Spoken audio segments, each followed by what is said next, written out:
Pour bien comprendre ce message métaphorique, je vous conseille vivement de lire le texte affiché sur cette vidéo. Le signe du prophète Jonas pour cette génération. 3 jours de ténèbres. 4 mars 2019. Parole prophétique de Yahushua via Only a Grain of Sand, traduite et lue par Justine. Jonas, chapitre 1, verset 4. La parole de l'Éternel fut adressée à Jonas, fils d'Amittai, en ces mots.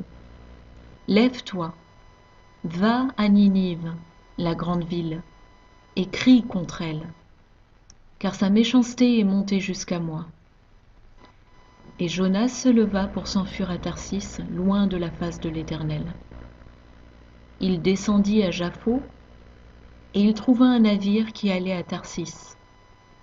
Il paya le prix du transport et s'embarqua pour aller avec les passagers à Tarsis, loin de la face de l'Éternel.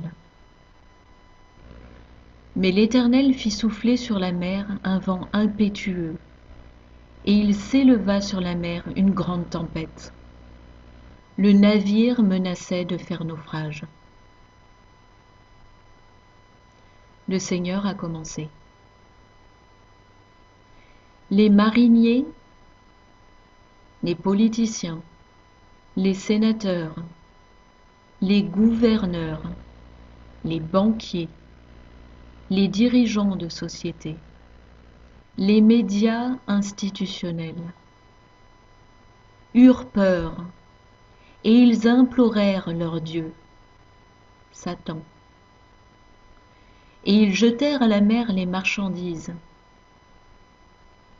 Effondrement économique. Qui était dans le navire? Le gouvernement des États-Unis, afin de le rendre plus léger.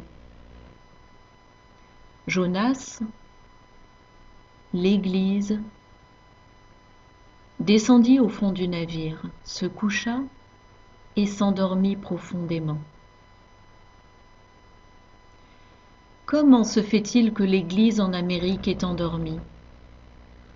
Comment se fait-il que les gens d'Amérique dorment? Le navire quel état est en train de couler, et les marins ont tiré au sort pour savoir qui serait jeté par-dessus bord. Dans le ventre du navire, Jonas est endormi, oublieux de la faillite du navire d'État. L'Amérique, chavirant dans une mer de mal, en cours de naufrage dans une mer de sang de 60 millions d'avortements de mes tout-petits, dans une tempête aux proportions titanesques, Jonas sommeille comme un homme ivre. Il a fui le Seigneur Dieu, il a fui la volonté de Dieu. Il a fui ce que le Seigneur Dieu lui avait demandé.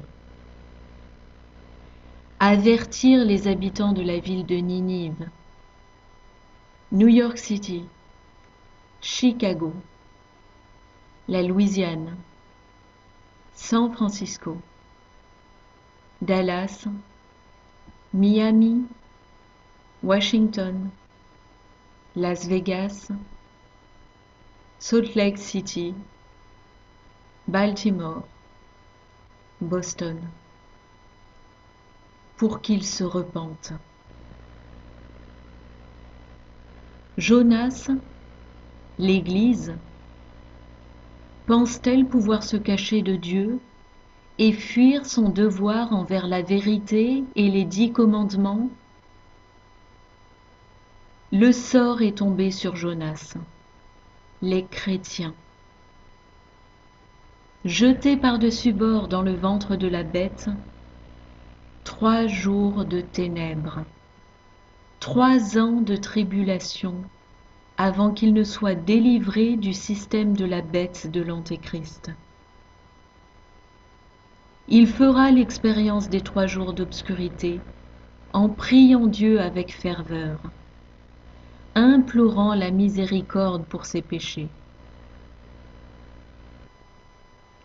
Les chrétiens sont les Jonas des temps modernes, pensant pouvoir se cacher de Dieu et éviter leur devoir de respecter sa vérité et ses 10 commandements. Votre aventure sur la mer des tribulations a commencé. Tenez-vous prêts, car la tempête est là maintenant.